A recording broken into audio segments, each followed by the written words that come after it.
My name is Dina Surstead, and I am proud to be a member of the League of Women Voters, Dakota County. It is my honor to introduce our moderator, Lynn Lewis. Lynn is a trained moderator, an active and valuable member of our league, currently serving as co-president and co-chair of Voter Service Committee. Thank you, Lynn.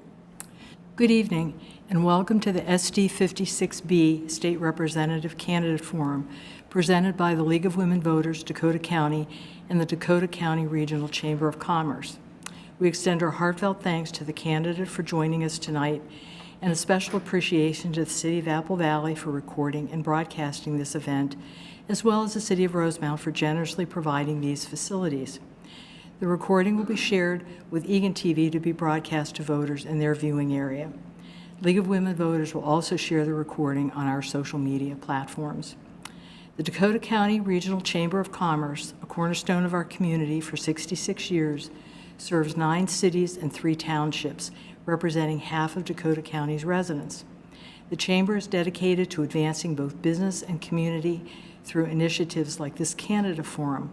We're grateful for their collaboration with the League of Women Voters Dakota County in hosting this event.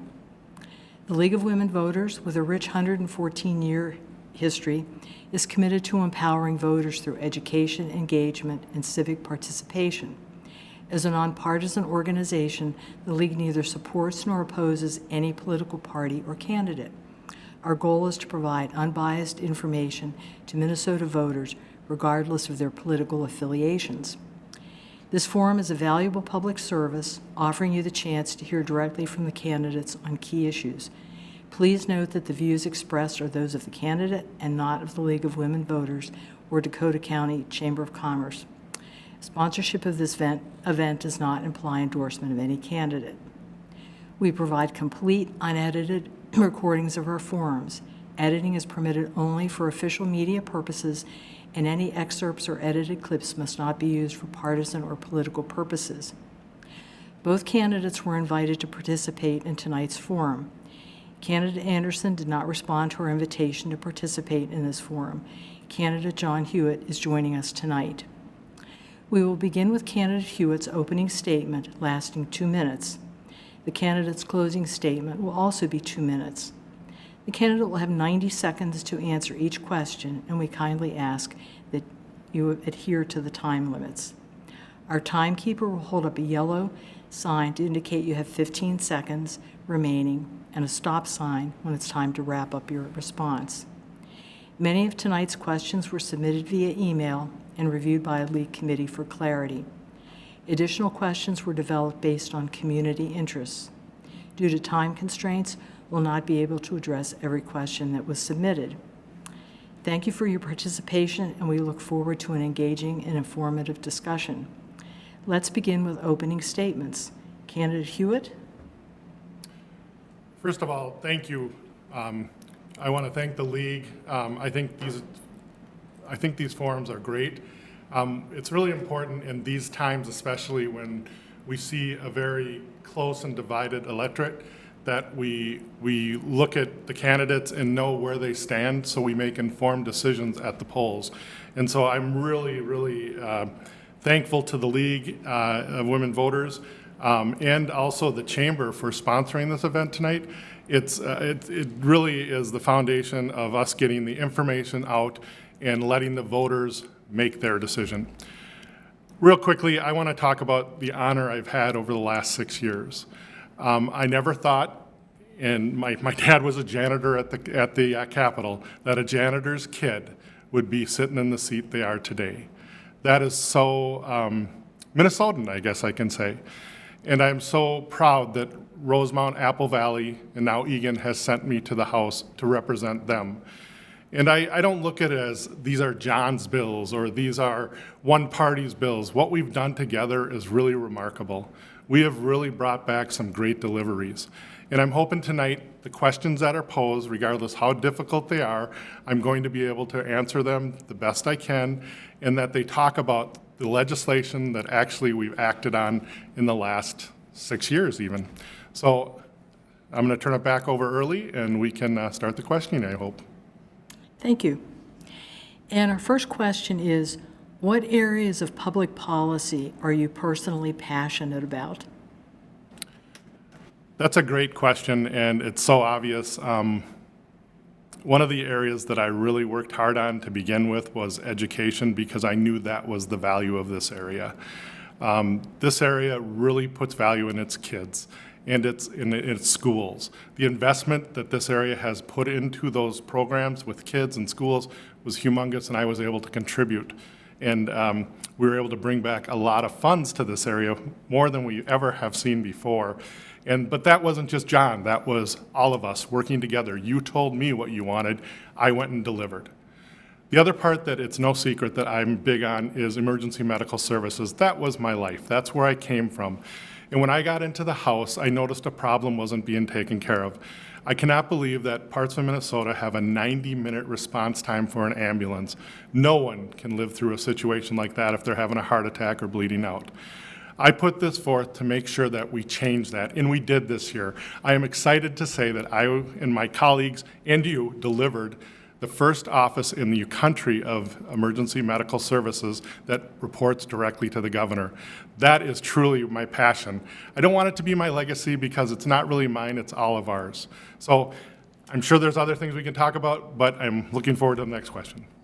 Okay, thank you. And our second question is, what's one piece of recent legislation that you think will most impact your constituents, and why do you support it or oppose it? The EMS one will definitely impact my constituents. I can't believe how many of my constituents. We live in a real good space. We have great services. We have great police. We have some really neat things, and so EMS will impact them. But one that I did this year, which I think is really great, as we see that public safety is brought to the forefront and things that we've done here together, like I was able to secure land for the new police station here in Rosemount, but also in Apple Valley, Eagan, and Rosemount, we were able to deliver over a few $1 million to each police station so they can make the changes they need. On top of that, Rosemount, I know, and I believe Apple Valley is one of them, is also going to experience what we kind of call a LELO program. It's the late entry into law enforcement, where a police officer that maybe wants to change a career, not a police officer, but an individual that wants to change a career late in life, like maybe at 35, 40, they have a 4-year or 2-year degree, they can now go and take just the police classes, which is great. And so with that, we have 2 officers I know that this chief here in Rosemount has sent to that program, and I'm looking forward to seeing what that does, because that will put more public safety on the streets, and that's what we need. Thank you. And for our third question, as a member of the legislature, what measures, if any, would you support to reinforce or ensure voter confidence in our elections? That's a big and great question, and we need to work on that, because these last years, a lot of doubt has been cast. And I was on state government, which actually has the elections committee underneath it, and we looked at a lot of these things, at what we can do to tighten this up. Minnesota really is at the forefront. Everybody says, oh, they don't have paper ballots, they don't do this, these machines. I have to tell you, and even people from the other side have come to me and said, I don't know how you could cheat here. We have paper ballots, we have a machine that counts, and we have excellent, from both parties, election judges that really give it all. They volunteer, they come in, and when we're talking about fraudulent elections, we're talking about these people, your moms, dads, uncles, aunts that are working at the election polls. And I really got to give it to them. We don't have that many cases in Minnesota that are fraudulent or that are prosecuted. And I don't want to go into the ones that we did have last year, because there were a very small amount of them, but you would be really surprised and heartbroken if I told you who they were, because they're not what you're hearing about. Most mistakes at an election poll are made in a mistake. It's made by somebody that didn't know. I believe our election judges are trained. I believe that our Secretary of State stays on top of this. And if not, the other party definitely stays on top of it and keeps it straight. So I think we're there. We can always do more, and I look forward to the citizens coming together and working on this. Thank you. And our next question is, the Minnesota legislature passed a law requiring use of electricity from carbon-free sources by 2040. What additional steps should be taken by the legislature regarding climate change? The 2040 law, I think it's a real aggressive law, and I hope we can do it.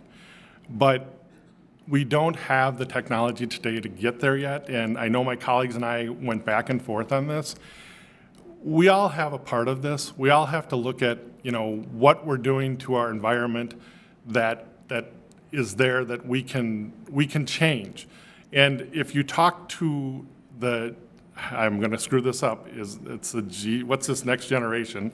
I can't think about it offhand, but it's the one that just is there now. You talk to them and they have ideas, and maybe that's where we have to go. It's not just this, it's that and then some. We're going to probably not be able to get rid of fossil fuels tomorrow. They're going to be here for a while, and we need them here for a while. But like our own plant, Flint Hills, out east of town here, they're constantly working on experiments and constantly in the lab of how we can use cleaner burning fuels and what we can do to make that happen. Because let's face it, they don't want to go out of business, and they're doing everything they can to prevent that. So I take offense that, the oil guys are always the bad guys. They're not. And I think that working together, again, collaboratively, that's what we have to do. Thank you. And our next question is, what should be the legislature's role, if any, in determining school curriculum and what is taught in classrooms throughout the state? That's a great question, because I think people give us more credit than we actually have on this one. The legislator's role is where it should be today. Number one, we write the check, right? We determine how much is going to be in that formula. That is so important that we stay on top of that and that we monitor that so we don't have waste, fraud, and abuse. But what we need to also do is make sure we trust our local school boards and our parents.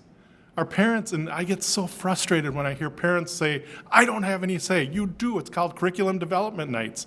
And our own district here has them. And I encourage people to take advantage of that. I think that the legislators get a lot of credit for what happens up there, and we don't have that. That's not what we're there for. We're not there to say, you have to study this curriculum or this political science platform. We're there to say, you need so many units of this and this and this. And that's what we're there for. The rest should be up to the locals and their parents, their teachers, and the school board curriculum setup. I just have a big issue with this. And if you don't believe that's not happening, and I want to tell the parents of this district especially, go to a classroom, observe. It's amazing. It's amazing what our teachers are doing. And if you want to change it, get involved. Don't do it from the sidewalk. Get in there, get involved. I know the superintendent's going to call me after this, so all right, we're good. Thank you. And our next question, how would you solicit input from your constituents on issues that come before the legislature? Well, some of my constituents are really good at making sure I hear them, if not standing outside the Capitol and making sure they have their signs. So that's good. I like that. Don't think for 1 minute I don't appreciate somebody that takes a cold January day out of my area and comes down and holds a sign so I see it clearly and I get their message. That is so important because they really want to be heard. Now, we might not agree, but it's important that I am there as their representative and I hear them. Because every time I push a button, it's not the way I'm pushing the button. It's what I was told, what my constituency said, what I heard in data. It's all there. And so I need their input. We try to fish that out. I'm fishing it out as we speak. I have people on the doors tonight talking to constituents that are going to come back with data for me. And that's so important that we knock doors, that we get with technology today. I mean, I never have done this before, but I'm doing a podcast now, and I'm welcoming input. I'm also welcoming stuff. TikTok, I think, is what it's called. So any way I can communicate and any way I can get feedback from them, I want it. I don't care if I agree with it or not, but it gives me a melting pot of where we need to go. And I got to be honest with you, that's what we did in the last election. That's what we're doing this time. We're trying to come up with a way that we're really representing the voice of the constituency and not necessarily the party. Thank you. And moving on to our next question. Due to increases in state government spending in 2023, the budget forecast now shows state spending growth outpacing tax revenue growth. If the state were to encounter a budget deficit, how would you balance the state's budget? That's a great question, and I think they called it there's a word that they're using for that budget. It's not, I wish I could come up with the word that they use, and I'm terrible at pulling these words out. Basically, yes, if we stay to a $75 billion budget, the state is going to be upside down. We do not have the tax revenue, and that was because of the surplus. But when we use that surplus dollars for innovation to look at what we want to invest in the future, that brought the state budget up. But all those programs that we funded, regardless who they were, rural Minnesota, in town here, wherever, all are done in 2 years. So they're actually done in like a few months here.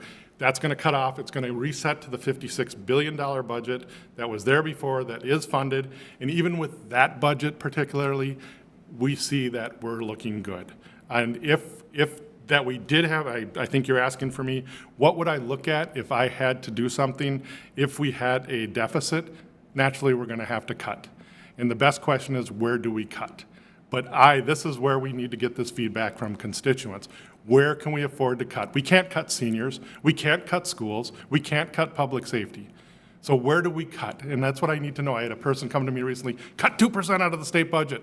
And I go, where do you want to cut? You're not hearing me. Cut 2% out of the state budget. And I said, where do you want to cut?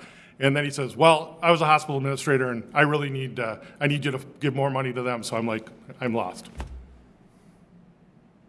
Thank you.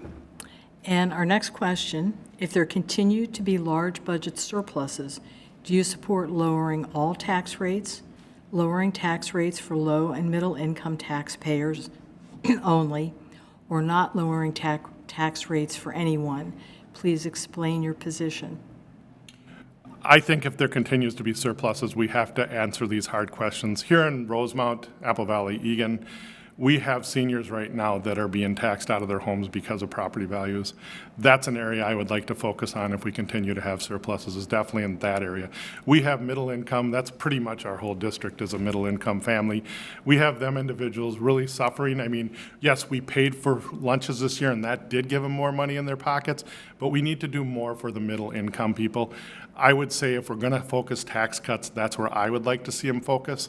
And then we have some companies that when somebody's first starting out in a company or somebody's basically struggling along, sometimes they need that oof. So we have a really decent area that we can actually afford to do some tax help or tax cuts or some subsidies. That's what I would like to focus on. And yes, that means lowering the rates, seeing where we can adjust, things like that. But I'm optimistic. I think that I do think our tax revenues will start going down because of I believe inflation's going to start coming down, which means our sales tax will go down.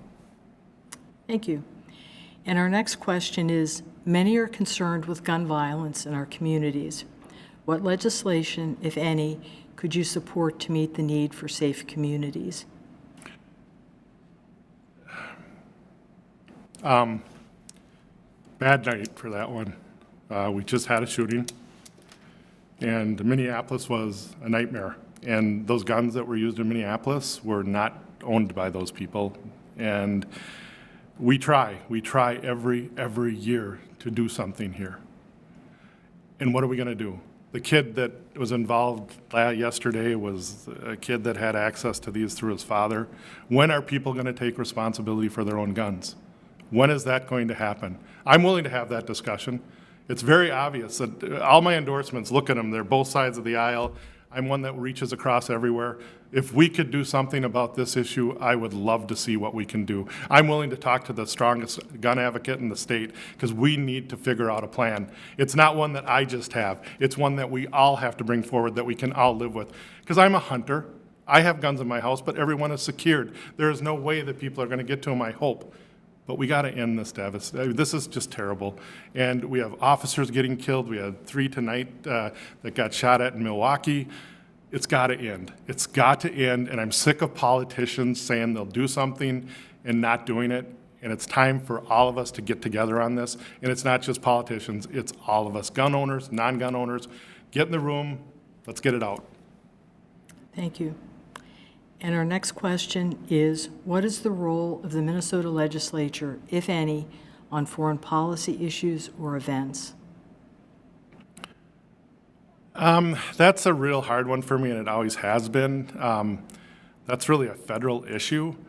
And I think it's important that we listen to what they are, and then where we have, I mean, we do have, like right now, we're having this USS Steel debate in the limelight, and things are really interesting up in the Iron Range. We want jobs, and we do have a number of exports. The agriculture market here in Minnesota is big. And so world events do impact us, but they impact us through Washington. And it's up to us to make sure, like the CMS thing has some federal legs in it. I have to go out to Washington and talk to them about this. I would do the same thing and work towards how do we as Minnesota make sure that our soybeans are traded, that our steel is taken from the ground in a good way, and that we are able to trade nationally and internationally. Because I was listening to a James J. Hill thing recently, and it was unbelievable how we were the central hub for flour, and how he sold it to the Asian market. We can do that again, and I think Minnesota can be at the forefront. And I don't know how the election's going to go nationally, but it would help if we have a guy in Washington that can actually sell this stuff, because we have some really great businesses in Minnesota, and we really need to pull them forward, and that's how we're affected on an international market. Thank you. And our next question is, given the U.S. Supreme Court Dobbs decision overturning Roe v. Wade, state legislatures are enacting new laws regarding women's reproductive health issues, including access to care and birth control. What measures, if any, do you think the Minnesota legislature should enact regarding women's reproductive health and abortion?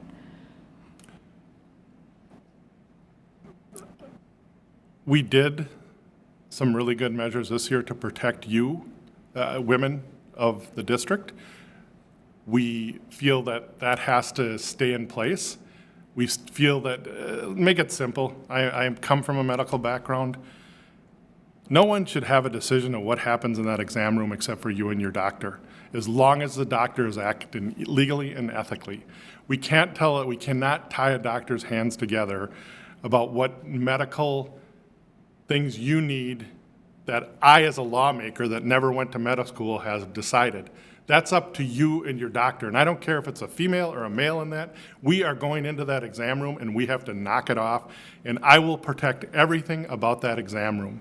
And that goes for, we're having touches, but into life care, all the way from conception. You are the one that determines who's involved with your health care. I'm the last one. I truly am as a politician, and I should not be in there unless my wife or my child decides, well, minors, but unless my adult child decides that I should be involved. And that says John Dad, not John the politician. So I will fight for this till the end. I know what my faith is, and I know a lot of people question that, but the bottom line is this is where my constituents sit. This is what they told me to go to St. Paul on. That's where I have to stay. Thank you. And that brings us to our 12th and final question. Do you support Minnesota's current environmental review and permitting system? Why or why not? And what changes would you recommend? You know, I talked to a lot of the businesses about this, and I think it has to be more open. It's not really transparent at all, and that's what I'm hearing from many of the businesses, is that, you know, you cannot move the goalpost once they meet the standards of where we were to start with. I have a number of businesses in my area that really depend on where those reviews are at.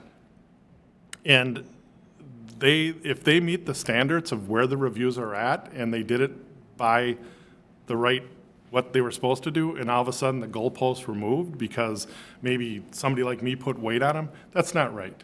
And that can't happen. If we set forth a standard that we expect a company, and we're not talking about my biggest employer, we're talking about the smaller employers around them that actually have this happen.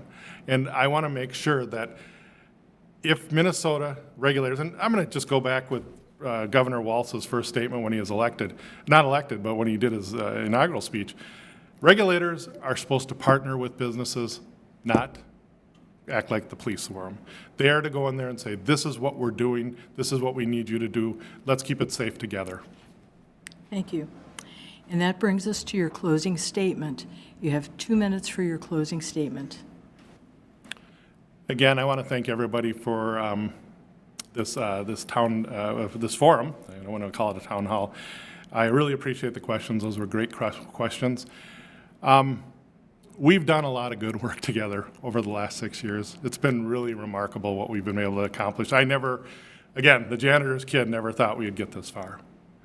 And I don't think a lot of people ever thought I would get this far. We have brought more of your hard-earned tax dollars from St. Paul back to this district, mainly in the school. You will see projects all over town that I have my footprints on, from the police station to the armory, to the new Passover in Apple Valley, to that beautiful treetop trail at the Minnesota Zoo. I can't tell you how proud I have been to work on those, but it's only you that has allowed me to do that, and you are the one that say that was a priority. We have a lot more to do. I have to finish my EMS. I have to finish stuff in the district that's going on. We have Tier 2 teachers that need my help right now because their laws changed for them in the middle of their career that's preventing them from retiring, and it would cost them a lot to retire. I want to go back to St. Paul. I want to be your rep. I want to make sure that we get to the I'm going pretty soon to a neighborhood that I'm going to make sure I get there long before they start voting, that I'm going to have to give bad news to, because I'm not going to be able to help them. But I want to make sure they have options. So I really enjoy working with you. I really enjoy being your rep. I think if you go to my website, hewittforhouse.com, you will see who else supports me. In this time that we have a lot of conflict, I believe it's 40% or 48% of my bills are signed on by Republicans. If you look at my endorsements, those are not just Democratic and labor union endorsements. They come from everywhere, from police to Republican-leaning organizations. I've done a good job, and I hope that you can see that, and I hope that you send me back to St. Paul. Thank you. And that concludes our candidate forum. On behalf of the League of Women Voters of Dakota County, we extend our sincere gratitude to everyone who participated in tonight's forum. A special thanks goes to our candidate for his commitment to the democratic process and his willingness to serve our community. The League of Women Voters is dedicated to researching issues critical to our members and the well-being of our communities. If you're interested in learning more about our work and discovering how you can make a difference, please visit us at lwvdakotacounty.org. For additional information about voting and candidates, please check out mnvotes.org and vote411.org. Thank you again for tuning in, and don't forget to vote by November 5th.